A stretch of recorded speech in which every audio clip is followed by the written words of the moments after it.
Dear colleagues, hello. Welcome. We're just about to start our next webinar on innovative universities. And I'm a co-host of the webinar, Isaac Frumin, and my co-host, Dara Melnik. We are traveling from one interesting university to another, from one continent to another, to explore unusual, interesting initiatives and universities. Each webinar is 60 minutes long. It includes hopefully 15, sometimes 20, 25 minutes presentation and discussions, kind of interview, but our live attendees also can ask questions. We keep our webinars recorded on YouTube, and please visit our channel. And we put some ideas that we got from these webinars on via our website and LinkedIn. And we are very grateful to the manager of our webinar, Alexandra, and our student assistant, Salma, and our steering committee for helping us to make this series of webinars possible. It's my pleasure now to give a floor to Dr. Dara Melnik, and she will introduce our guests for today. Thank you, Isaac. Hello, everyone. So, as you know, different higher education systems suffer from different ills. And for the American higher education system, one of the largest problems, if not the largest one, is one of affordability. Our guest is the founder of Polymath University, one of the, we hope, roster of institutions that tackle this particular issue. Now, talking about Dan Futrell is a difficult task because Dan is a fascinating, player in the field of higher education. His previous position was the CEO of Pat Tillman Foundation, which is a nonprofit empowering veterans, service members, and military spouses with academic scholarships and leadership development opportunities. That is also connected to Dan's past. He served 5 years as an infantry officer and is a veteran. We will hear a bit about the influence of his military background on the university model in a few minutes. But a comment from me, I think that Polymath University has quite an ingenious approach to the issue of affordability, and I'm very excited to explore it. So let's dive in. Dan, over to you. Awesome. Dr. Melnik, Dr. Frumin, thank you so much for inviting me to be here. And maybe someday I need to work on a PhD so that I could keep up here. I'm going to advance the screen here. Polymath University, just to set the stage for everybody to understand this moment of describing Polymath. We are 2 years into existence. We started this in September of 2023. And 2 years in, there are many more years in front of us if we continue to hit some of our milestones. But I'll be careful in this discussion to talk about things that we are currently doing versus things that are in our strategic plan and are still ahead of us. But we're trying to build a model that is interdisciplinary, that is apprenticeship-based, and that is debt-free. The problem that we're trying to solve, as Dr. Melnik mentioned, there's two kinds of problems we're trying to solve with our model and the way that we are delivering education. And I want to call out some statistics here that help to illuminate the problem, certainly here in the US, but I think this is definitely a global issue in a variety of ways, even though there are some unique factors here in the United States. In the US, 55% of graduates will leave their first job within the first 12 months. We look at that and say, our graduates are not prepared for the workforce in the world. And employers, hiring managers, say that 89% of them say that those recent grads that joined their organizations were not ready for that job on day one. That's a problem. That's a problem because students, graduates, future employees are choosing paths and investing a lot of their time and resources in a path that doesn't end up working out well for them, at least early on. And so there's something that is being missed in the higher education model, and we want to address that. On the other side of the equation is an accessibility and affordability problem where 40% increases in tuition over the last 10 years have put college out of reach for the traditional college age students. In the US, graduates average about just under $40,000 worth of debt upon graduation. This is a burden for them as they start their new jobs, and it prevents 72% of them report that it leads them to not start a business, to not start a family, to not move somewhere, to not try to buy a home because they immediately start their professional lives with this debt. And the other side of that equation is that our higher ed system is now missing about 1 million 18 to 24-year-olds who report that they would attend if the costs were lower or they perceive the return on investment to be higher. And so they're saying college isn't worth it anymore. When we think about college here at Polymath University, when we think about higher education, people ask, is college worth it? Is it worth it to get a degree? Our answer is resoundingly yes, absolutely, it's worth it. It will always be worth it to invest in yourself in education. And also, the business model isn't quite right for many folks, maybe most folks, where you might come out of school with $40,000 of debt, or in the US here, some folks are coming out with over $200,000 worth of debt. That's enough to buy a house in many places here in the US. And that's not quite right. And so we want to try to make a difference here. And so in the US, and I know, military service is, there are different models. There are different models of it around the world. In the US, we have a program called ROTC, Reserve Officers Training Corps. I went through college and didn't pay a dime. Because the US government paid for my education, which at the time amounted to about $100,000. I went to a small private university. $100,000 covered my tuition and room and board at the time. I didn't pay a dime because I raised my hand and I swore an oath to our Constitution and said, I will serve in uniform in the military as an officer for at least 4 years after I graduate. And so what that meant for me is, while I studied, while I earned a business degree, a bachelor's degree in business, I also took military classes that prepared me to be a platoon leader and then a company commander and other jobs that I had in the military. I spent half of my time deployed in Baghdad between 2005 and 2010.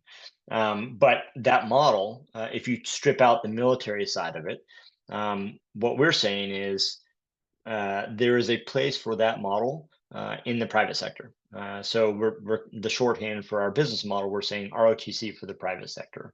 That's the business model side. Really, what does that mean? It means that we're trying to do what a lot of schools and companies are doing with apprenticeships in Europe and elsewhere. In the U.S., we don't have that model where apprenticeships are used commonly or supported by the government in a meaningful way for knowledge economy jobs. And so the business model for us is our students will pursue what will serve as an apprentice while they are students, while they're enrolled, and they will owe some time back to their employer after they graduate. On the educational side, there are challenges today. When we talk about, just this morning, I was reading an article about written by a college professor who was talking about his students telling him that a college degree today is meaningless. These are students who are enrolled in a college course, and they say it's meaningless because if I'm assigned an essay or something outside of class, I plug it into the latest large language model tool and spit out my report, and I can accomplish the assignment. And the professor relayed that, he asked the question, well, are you learning something? And their answer was no, we're not. And so the degree meant a lot less to them. That's problematic. There's, I think we're all trying to figure out the role of technology, but when we zoom out from that picture, what we know is that problems today across the world, whether we're talking about climate change, whether we're talking about income inequality or homelessness or whatever it may be, challenges today are more interconnected than they have ever been. They're more complex than they have ever been. And also, the technological side means that our relationship to those problems has to change. And so we're putting a flag in the ground to say what students need to be able to do in the future, more than they have been asked to do in the past, is to connect the dots between disciplines. And so our educational model is built around that hypothesis, where our students will pursue 3 non-adjacent majors over the course of 3 years, 3 year-round years, so no summers off. I'll get more into the non-adjacency and what that means, but there's a pedagogical approach here that is meant to prepare our students to solve complex problems. We called ourselves Polymath University. It's worth then just tapping on that word. Dan. Yes. Sorry for interruption, but yeah, I still think that some of our people from our audience would be interested to understand better what is ROTC model. I did my study. It's Reserve Officer Training something, but could you just a bit clarify? Sure. The simplest model is a student commits to work for the military for 4 years after they graduate, in exchange for the military paying all of their costs for college while they're in school. And so it's that simple. It's you raise your hand and say, I'll serve in the military for 4 years if you'll pay for my school. And that's it. And so when you think about that, and worth going a level deeper here, how does that apply to our model? When you think about the dynamics there, why would anybody pay such a large bill for tuition? Well, presumably, not enough people are willing to raise their hand for $0 and say, I will serve as an infantry officer in the United States Army. Presumably, not enough people are doing that, and so they have to incentivize it. And also, the U.S. military has a very strong opinion about the skills that somebody needs to be successful when they start that job. And so and third thing is the U.S. Army, the military, Air Force, Navy, Marines, whatever, they can rather easily forecast their talent pipeline needs. They can say, a year from now, we need this many people who can do this kind of job. Because we're big enough, we know that this many people will retire or leave, and we need to backfill at these early career stages. And so when you think about those 3 things, they have a strong opinion on the skills that somebody needs to have. They can forecast their talent pipeline, and not enough people are raising their hand to do that job. When you think about those dynamics, what we've asked the question, where else do those dynamics exist? And it's not hard to find places in cybersecurity, in healthcare administration, and elsewhere where employers are saying, we just can't find enough talent. We need to hire people and we can't find it. And because we can't find it, we're going to try to get robots to do the job for us, which, okay, that's imperfect and in a variety of different ways. We're trying to speak to those people. We're trying to speak to those employers and say, hey, if you can't find enough people, maybe we can help build an incentive system where you support their education in exchange for a work obligation, a commitment after they graduate. That's the ROTC model. Reserve Officers Training Corps. The acronym is not so super meaningful here, but that's the model. Okay, got it. Yeah. Very clear. Yeah. I have to say that in some sense, this model was used in some socialist countries. for public education. But yeah, we can come back to this issue later. Yeah. Okay. Yeah, well, I mean, in some circles, that's a bad word here in the United States. But this idea that we support each other through a model that helps people to gain education and puts people in jobs that are contributive to society, that sounds good to me. I don't care what you call Yes. it. And there, this apprenticeship model is thousands of years old. I mean, this is, I would describe here at Polymath, what we're doing, nothing is revolutionary, and that's purposeful. We're not trying to flip education upside down on its head. What we're trying to do is say, hey, there are things that are wrong. Let's find different pieces of a model elsewhere that work, that are proven. We don't have to prove them, but let's wrap them together in a package that makes education more effective and more affordable. Okay. Good. May I interject with a quick comment towards this? I've just thought that, well, in the Middle Ages, technically, church was the industry that paid for the future employees' education in monasteries and early universities. Yeah. So the model is very old. Yeah, Yes, and correct. I see that as a good thing. And back then, church was largely a governmental function, right? Like I think there's a role for governments to play, specifically the U.S. government, in supporting this model. And for better or worse, the current administration seems to have put a target on institutions of higher ed here in the U.S. And seems to be willing to engage on apprenticeship models. And so. There's a different political discussion for another time, but I think there are things here that this current administration can find as beneficial to ensuring that our workforce is as strong as it needs to be for us to be a functioning and competitive society. Okay.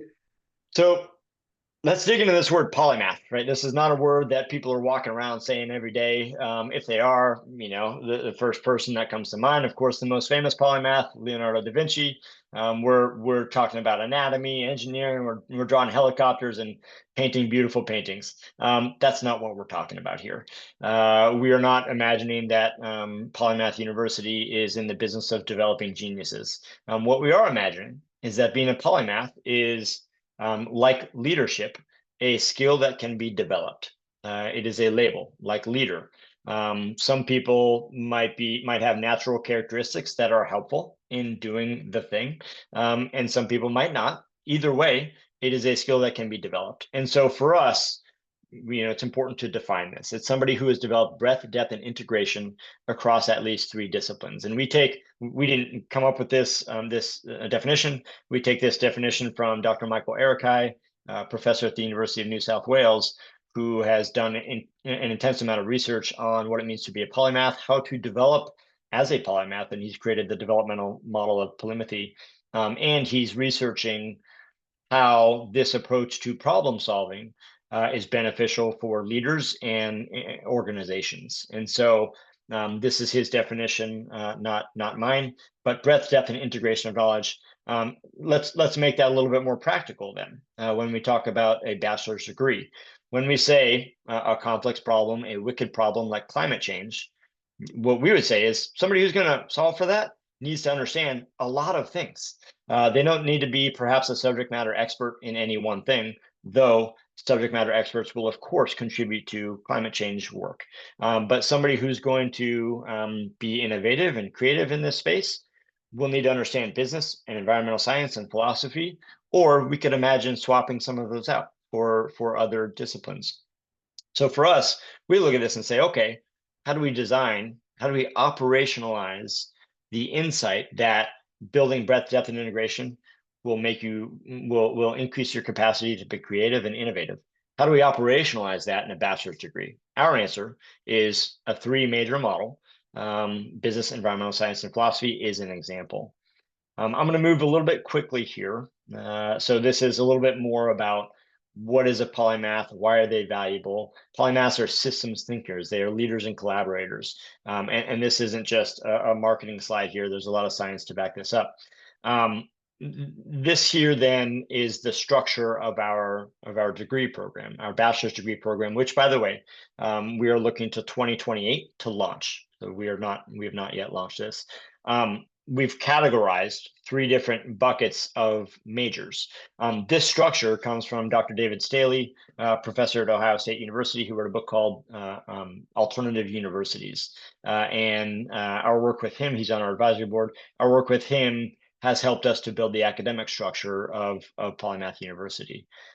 You could imagine then that each student's specific degree program might be more customized. I might instead pick business and chemistry and philosophy, or business and sociology and philosophy, because that's my interest and that's the direction I want to go. And unique innovations can come from that. Apologies for the, it looks like the text got off the screen here a little bit. I'm in Chicago. We are in Chicago, though we are not going to have a heavy brick and mortar facility. But here in Chicago and in major cities around the US, there are apprenticeship networks of employers who are already bought into the idea of knowledge economy apprenticeships. We see that as kind of the first step for us in starting a conversation about why they might invest in a talent pipeline with Polymath University. And we are a nonprofit too. We're saying we are, our model forces us to be quite responsive to the business environment. And when I say business, I mean for-profit, nonprofit, governmental, but we are a nonprofit. This is our strategic roadmap here. Our first program is a Polymath Fellowship, a Master's Level Fellowship. We have 12 fellows that are going through our program right now who applied with a wicked problem, whether it's human rights in Bangladesh to mis and disinformation in the US. They have all applied with interesting, complex problems, and they're going through a curriculum with us to build their understanding of systems thinking and human-centered design and knowledge translation and technology and leadership.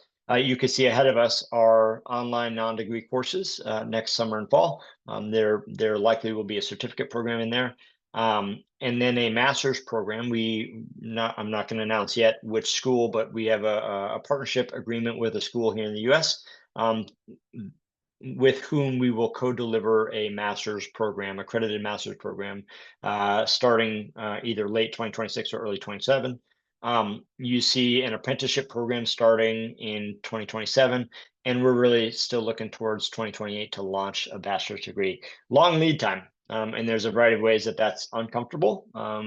Resources, is one of them, but we could get into that.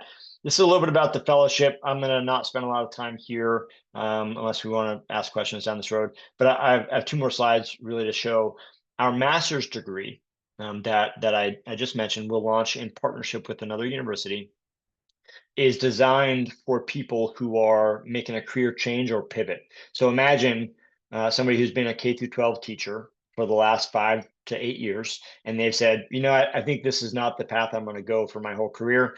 I want to go work in healthcare administration or something else. This master's degree then will help them through that transition, where they're taking courses nights and weekends. They will, this orange part here, they will complete work-based projects in their gaining industry, so in healthcare administration, and then they will start an apprenticeship that leads into a full-time employment afterwards. This is the structure of our master's degree. This is the structure of the bachelor's degree, which has some similarities. The thing I'll call out is 3 years of enrolled student time with Polymath University. In years 2 and 3, students are serving as apprentices with the employer that is helping to fund their education. For that exchange, they owe 2 years of employment to the employer. And there's a lot of goodness that comes out of that.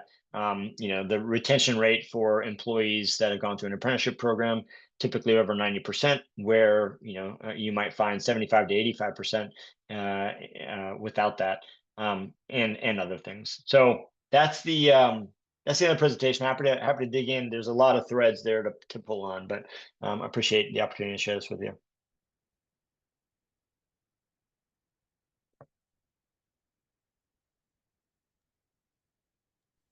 Very, very interesting. Dara, would you like to? No, it's okay. I see it to you. In fact, I have a few clarifying questions, not really conceptual. One is funny, maybe.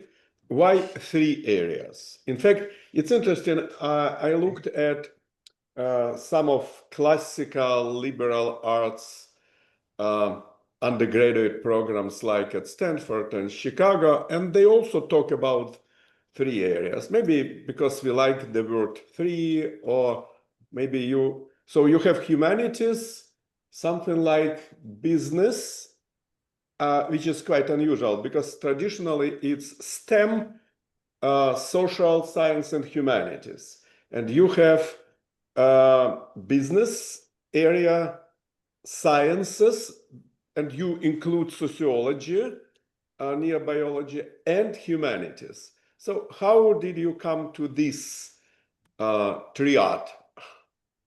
Yeah.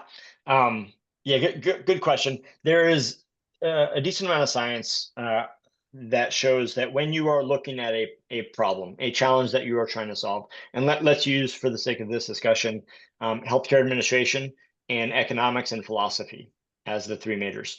If you are working as a healthcare administrator and you are trying to solve a complex problem, maybe it's we have a Polymath fellow actually that's working on shortening the wait time to see your primary care physician.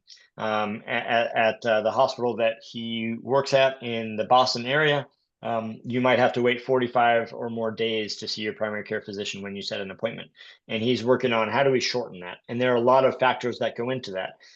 Some of them are insurance related and financial. Some of them are just operational and throughput. Some of them are around triage. Do only people that need to see doctors see doctors? Or do some people who could be satisfied with a nurse or a physician's assistant also take up doctor's time, which is the more expensive time? He's working through this. When you look at a problem like that, having not just one other discipline to tap into, but having 2 helps you, because if you just have one, then every time I look at a healthcare administration problem, I only apply an economics lens, and that's it. So I'm kind of a 2-trick pony, right? I look at this problem and I either talk about healthcare administration or economics. But when you add that 3rd piece, and in this example, economics and philosophy, when you add that 3rd piece, and I will not pretend to be a neuroscientist. There are probably really intelligent neuroscientists on this call, and I hope not to say this incorrectly, but something happens in your brain when you have to decide which body of knowledge should I pull in right now to solve the problem in front of me. And by having multiple options there with the appropriate level of depth, what we see is people are able to be more creative and innovative in solving that complex problem, because they might see a concept or a framework in economics or philosophy that applies in this healthcare administration challenge. And so if you just have one, you kind of only have one other place to go. If you have 2, you have to do a little bit more work cognitively to decide which things apply in this space, and that leads to increased creativity. Okay. Second question, also just to clarify, factual question. You are one of the Tillman scholars. Yeah. Could you just and Tillman is a Tillman Foundation. Yes. What is its role at the university? Because you have other Tillman scholars, and how it shaped maybe the culture of and ideas of university. Sure. Yeah. So when I got out of the Army in 2010, I then jumped into a master's program, a graduate program, studying public policy. The Pat Tillman Foundation at the time gave me a scholarship, awarded me a scholarship as a Tillman Scholar. The foundation offers 60 scholarships a year to veterans and military spouses.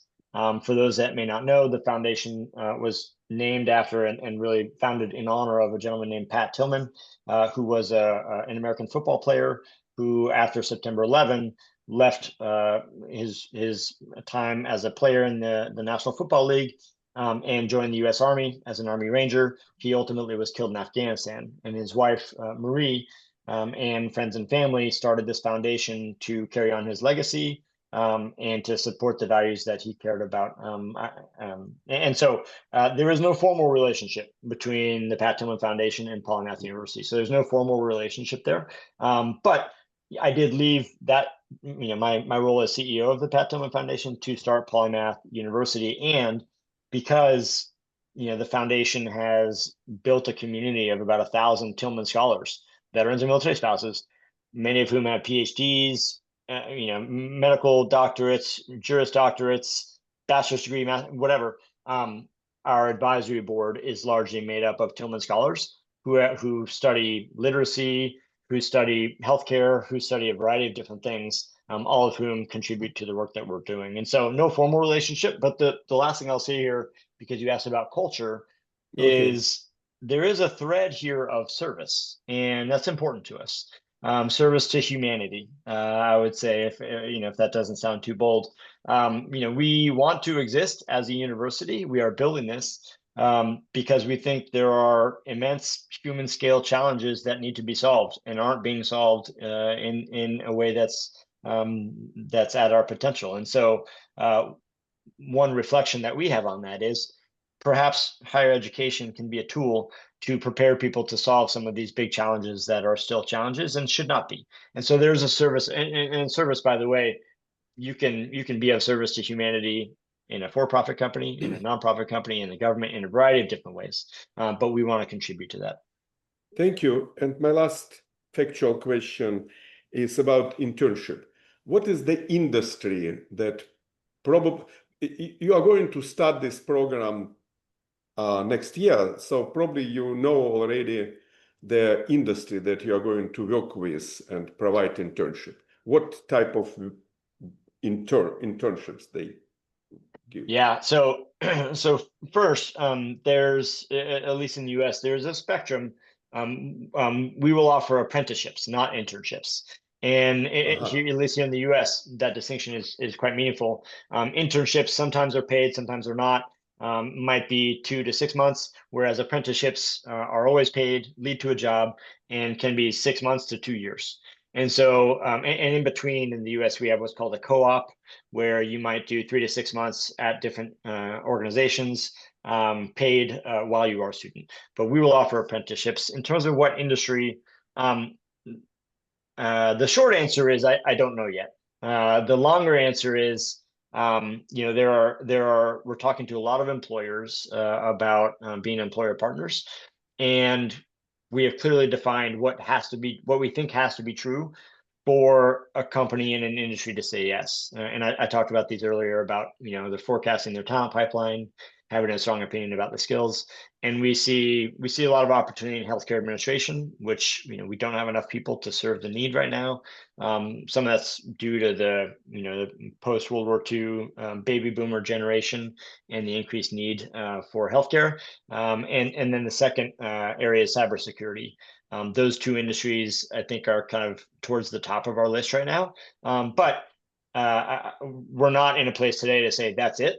We will allow ourselves to be pulled by employers to the industry that this will work best for.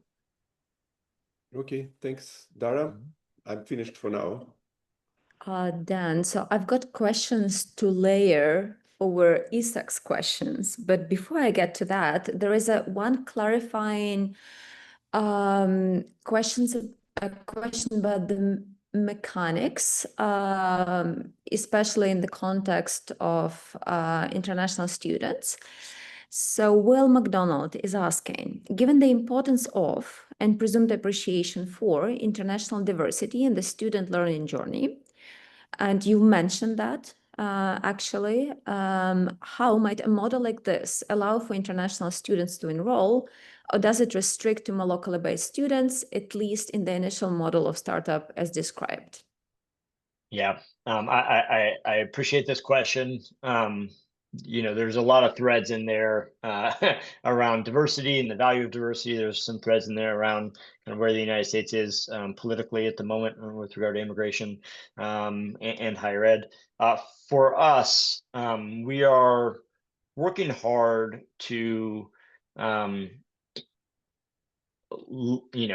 starting an institution like this is going to be difficult and complex. And so where we can, we are trying to minimize complexity.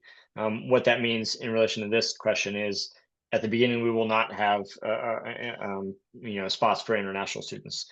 It will be very locally based. And so to that end, when I talked about, starting with 100 students in 2028 in the bachelor's degree program, we envision that those students will all be in the Chicago area, in the greater metro area. It is our delivery model is a hybrid model where students will be 1 week per semester in person, shoulder to shoulder. If you are a new student to Polymath University in fall of 2028, you're going to show up to an orientation program and you're going to sit shoulder to shoulder with your classmates and get to know them.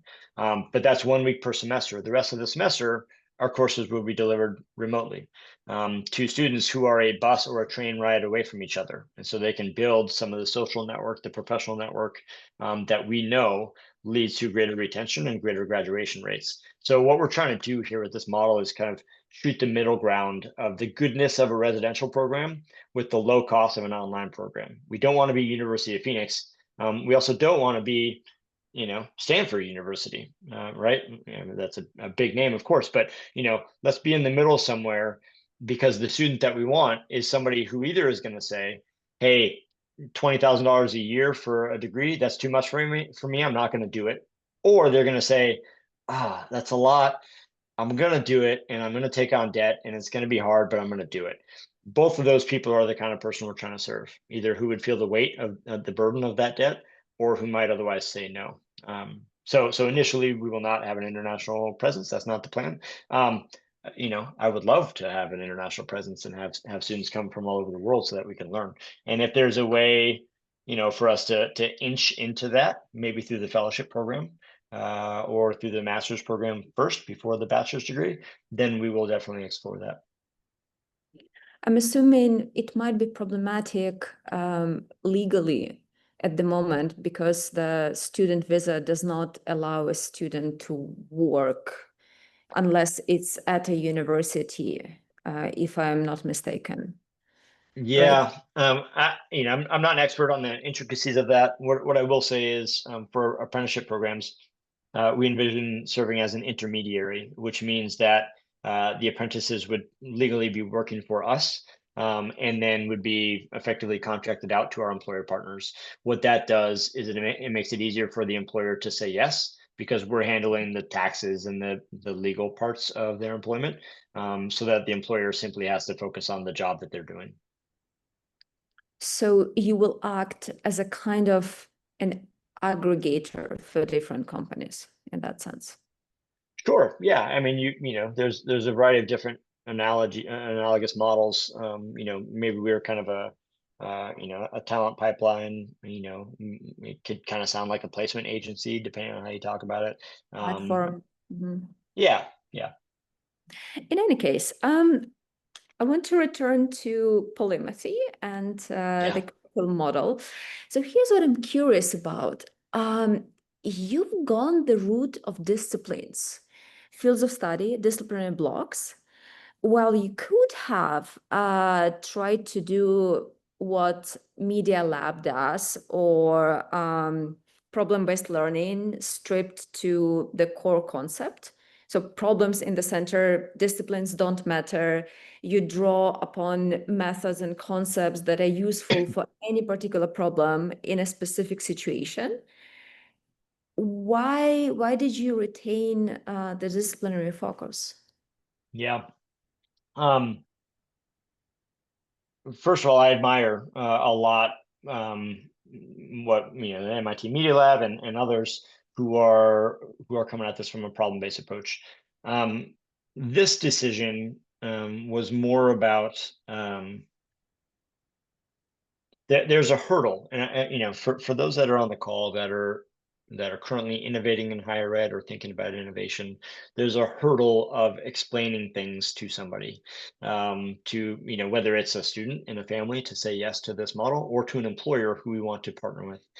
And there's a practical nature here around just explaining what the degree is. We have already put ourselves in a position to have to explain what a polymath is.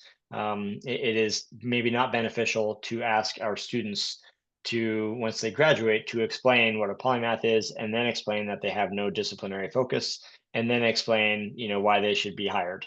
And so from this perspective, we still see value in a disciplinary focus, but it is through the lens of a problem. And so what I mean by that is, in a 40-ish course bachelor's program, you have 40 professors who are teaching a sum of about 120 credits.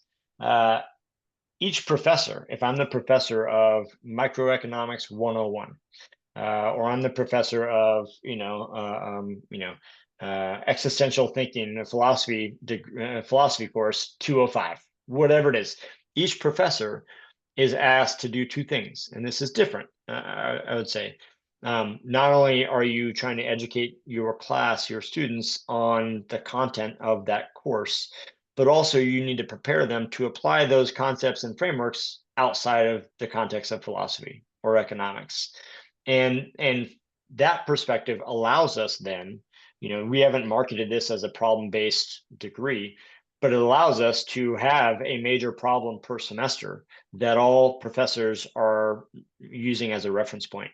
And so if I'm a student in fall of 2028, and the problem is, transportation as it relates to climate change in London. And okay, we could talk about, do we charge cars more to drive into London during certain hours of the day? Do we tax, do we do some sort of carbon tax emissions program for businesses? What do we do? You could imagine that a problem like that can be the reference point, kind of like a case study, in an economics course, in a philosophy course, in a healthcare administration course, in a way that's meaningful. And so we still are coming at it from a problem approach, but we're not stepping away from disciplines. We still think disciplines matter, and we think that will be good for our students. Oh, I agree with you. I agree with your team. I love disciplines. They provide systemic thinking, comprehensive perspectives. So just to be made sure that my question is not misunderstood by the spirit of disciplines.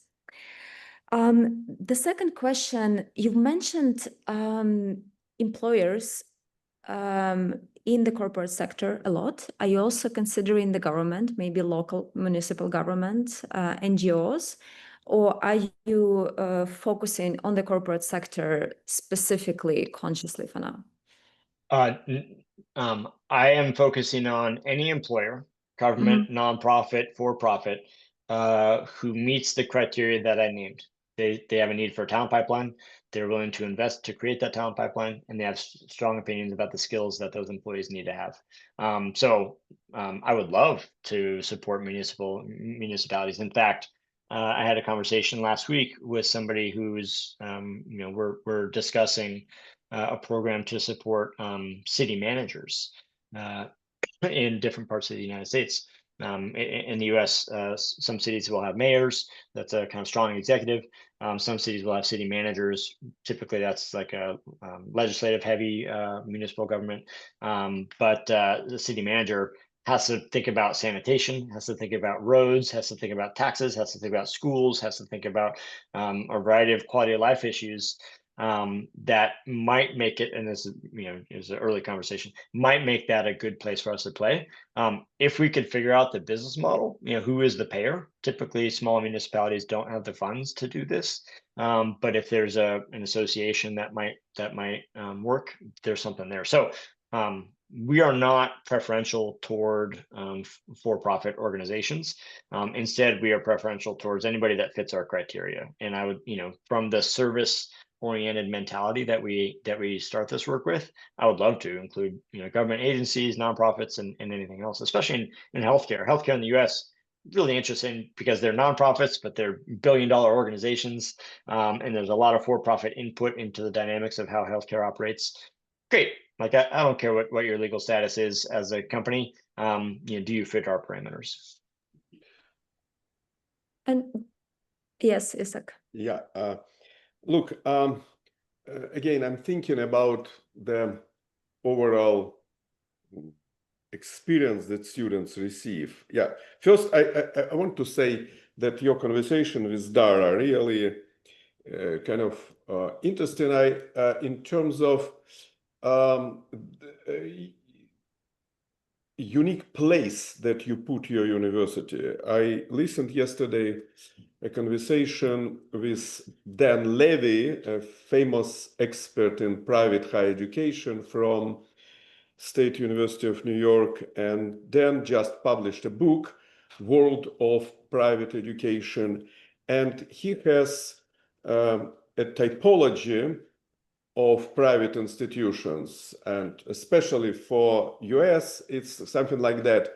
Identity means more or less religious institutions, then elite, like Stanford, and all others are more or less job-oriented. And job-oriented colleges are extremely specialized usually. So they focus on employment in very traditional way. They train people for specific job. You try to combine some features of elite higher education with this variety of disciplines and job training. It's very interesting. It's really a brave attempt. But so did you have any conversations already with some possible employers who would say, who would ask you about this specific job-related training and disciplinary? So, because we have an idea that to work in cybersecurity, you have to have not philosophy, but calculus, algebra, algorithmic, etc., which occupies the whole space. So how would you explain the value of your graduates? Yeah, so I've had a conversation with a good amount of employers, and it's interesting. None of them, I have kind of two answers here. None of them have ever said to me, what the world needs is more philosophy majors. We need more philosophy majors in this world. We need, people need to be able to talk about Descartes and all these, like, this is what's missing in the world. We need more philosophy majors. People in the US would laugh at this. Like, what are you talking about? We need much fewer philosophy majors. But what they will say is, we need people who can think critically. We need people who can construct an argument, who can pick apart a problem, who can communicate in writing, in verbally, who can do a variety of things, who could analyze an argument that is very different from theirs and meet in the middle.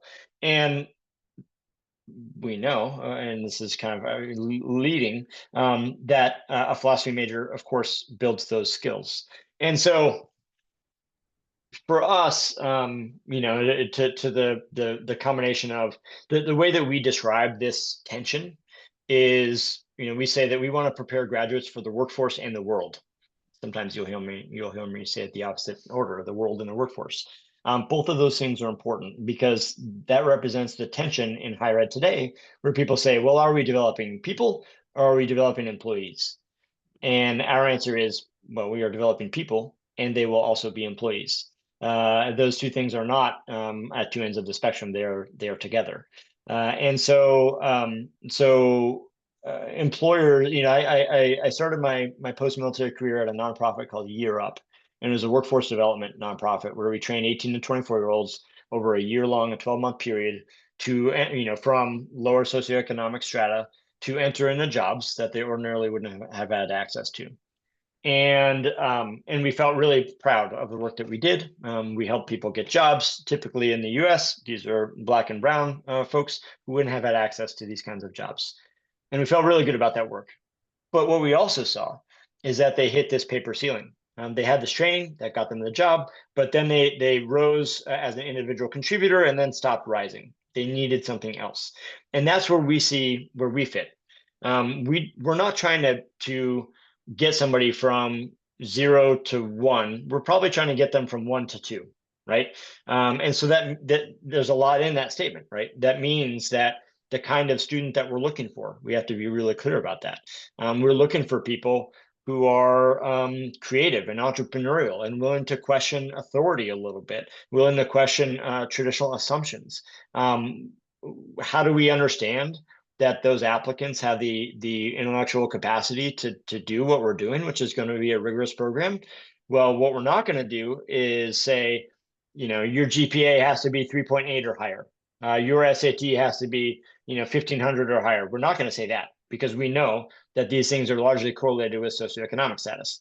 If we find somebody in the south side of Chicago who, in some of these communities, they are many more times more entrepreneurial than anywhere else. The only thing is, people that look like me think being an entrepreneur means you're doing an AI startup for a new mobile app. Well, entrepreneurial is actually a mindset, and there's a lot of ways that can show, and we need to look for that in places that aren't traditionally looked for. There are just one more question to again. I'm trying to. This is, frankly speaking, it's quite unusual model. I see it, and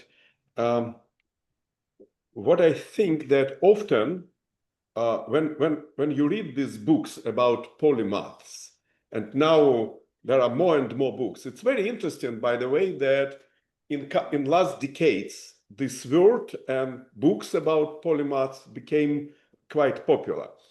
But it's kind of, I feel that it's more about scholars and not about people who work in cybersecurity. It's more about professors. But you said quite strange thing, because in fact, you didn't mention so-called soft skills. So am I right that you consider polymath first as normal people that can be in different professions? And second, that polymath is more about worldview, more about attitude. And so we don't need to have special soft skills about or diversity training if we train people with this broad view. So could you a bit clarify this concept of polymath? Yeah. How it? Yeah. I love this question. First of all, on the soft skill piece, that is how people talk about, the ability to relate to people, kind of communication, kind of, oftentimes soft skills are very relational, right? And not for nothing, but in our world, typically that is gendered. And so soft skills are used to reflect things that are quite valuable in the workforce, but often aren't seen as valuable as the ability to compute a very challenging engineering problem, right? And yet in the workforce, when I talk to employers and I say, well, what is it that college graduates aren't showing up with? What do you think they say? They don't communicate well with other people. They don't collaborate well. They don't know how to write an email. They don't know how to accept feedback. They don't know how to give feedback in a meaningful way and not get offended and whatever else. So these soft skills, for better or worse, are quite hard, and are increasingly being recognized by employers as something that is deficient in our current educational model. The other piece around being a polymath and this like recognition as being associated with scholars, in the way that you phrase the question, you're right that I disagree with that view. That there is a place for that, right? There is a place to be scholarly as a polymath. I have a Google alert. You might imagine, you might not be surprised. I have a Google alert for the word polymath, and so every day I get emails. Where is somebody talking about the word polymath? And you want to know where I see it most often is in obituaries after somebody is dead. And they say, this person was a polymath. And now let me list all of the wonderful broad things that they did. That to me is sad. What I would say is this idea of polymath, we define it as a skill. It is a skill that can be developed. And there's two fields of thought here. There's Waqas Ahmed, who wrote the Polymath, who really holds it in this elite space. and says, hey, to be a polymath, you have to have contributed, have made significant contributions in 3 different fields. Okay, great. Like that's great. Making one significant contribution in your field is a big deal in our world today. We don't hold it as this out of reach thing. Instead, we look to folks like Michael Erikai, who says this is a skill that can be developed like leadership, and it is accessible. And in his model, and I encourage anybody to go look up Michael Erikai and the developmental model of polymathy. He says there's 3 phases: polymathic orientation, polymathic knowledge base, and polymathic creativity. And for at the bachelor's degree level, we hope to get somebody further along in phase 1 of polymathic orientation, and it's up to them to continue forward. But the last thing I'll say on this point around accessibility, and there's a nested implied point in here about who we are as humans and how we develop. I would argue that we are naturally polymathic. If you ever talk to a child, I've got a couple kids at home, they're interested in everything and they're trying to connect dots all the time. That's how they operate. And, since the late 1800s, we have, created an industrialized world where, in the US, Henry Ford, created the assembly line. And so everybody now has a lane, and you aren't asked to connect dots. Just do your job. Stay in your lane is a phrase we use all the time, right? I actually think that that's counter to the default human. And our society has prized this commercially and otherwise for the last, at the same time that higher education has advanced significantly. And so our higher education and our lower education reflects that industrial revolution mindset that I think is actually counter to how we are built as humans.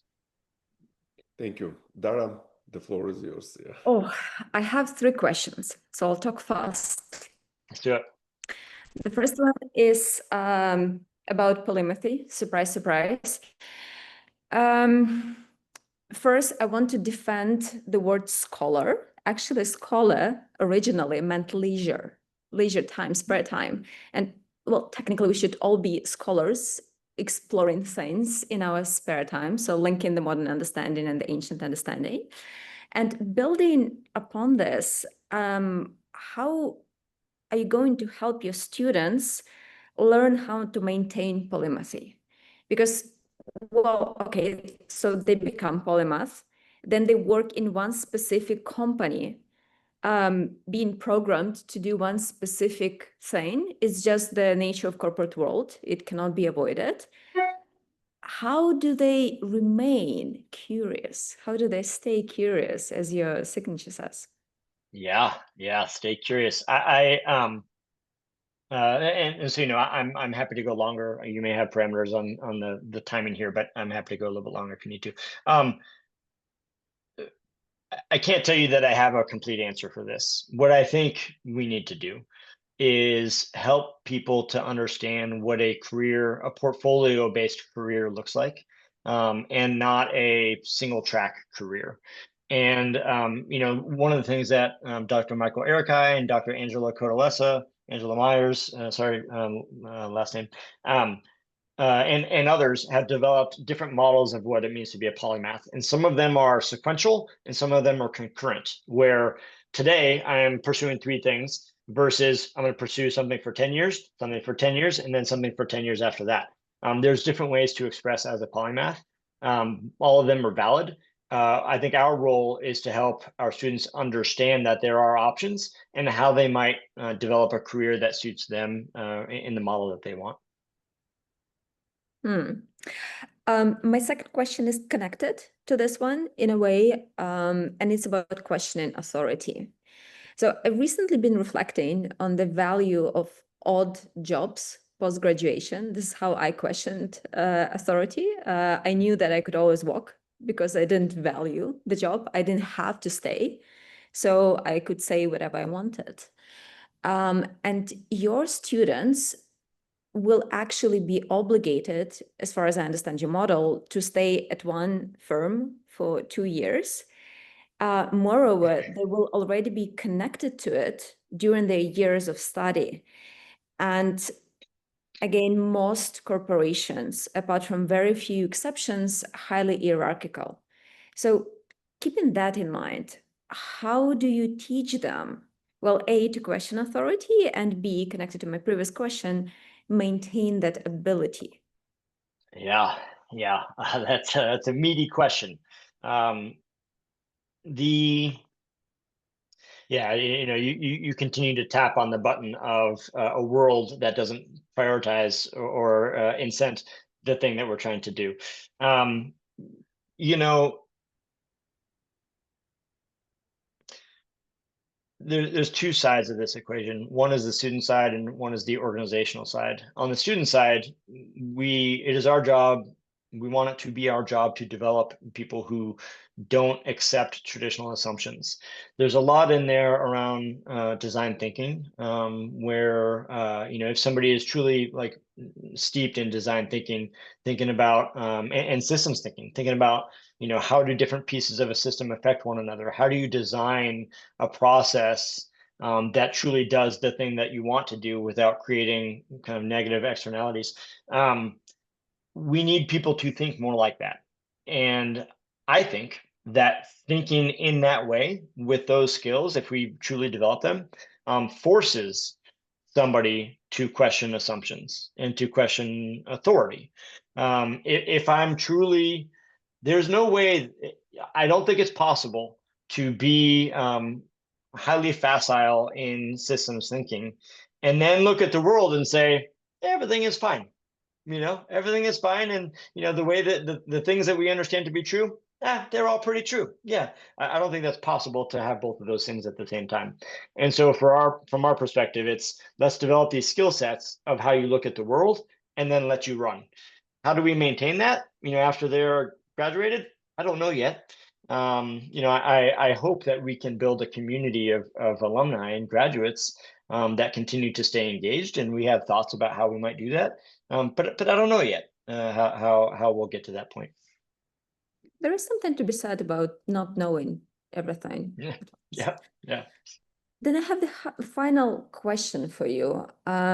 So in one of your recent interviews, you said something that really drew my attention, and I made a large note in my notebook. You called budget a moral document.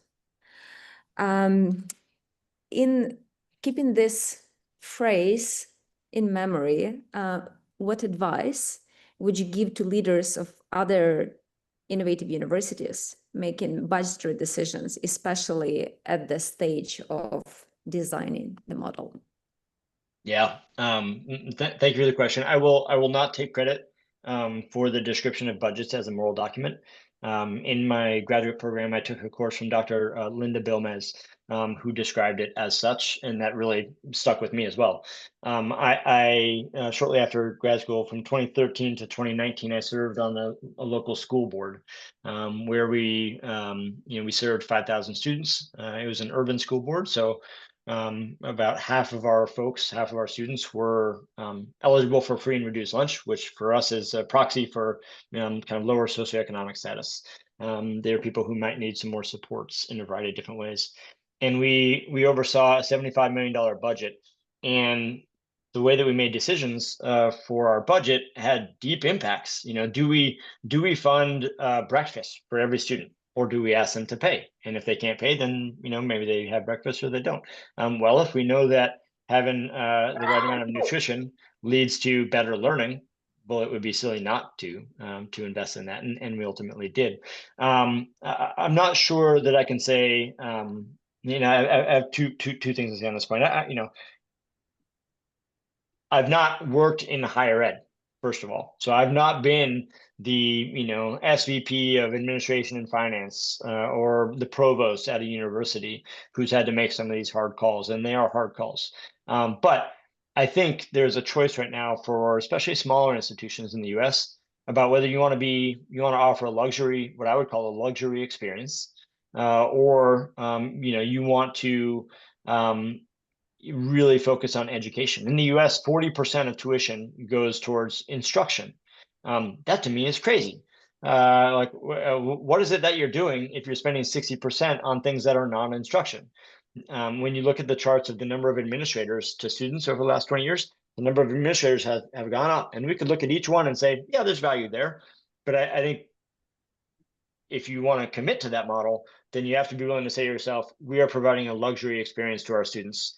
And if you can't compete, if you are in the middle of a rural town and you're charging $50,000 a year for tuition, and 60% of your students have jobs when they graduate, I'm not sure you're offering a luxury offering, but still at a luxury price. And I think that's where the tension is here. If I had a school today where I had 500 students, 500 freshmen coming in annually, and I talked to a lot of schools like this, what I would want to do is build our model, our distributed model that is apprenticeship based, it's interdisciplinary and debt free. I would try to build our model side by side with our existing 500 student a year model. It expands the geographic reach, and it forces the connection with employers and employer needs.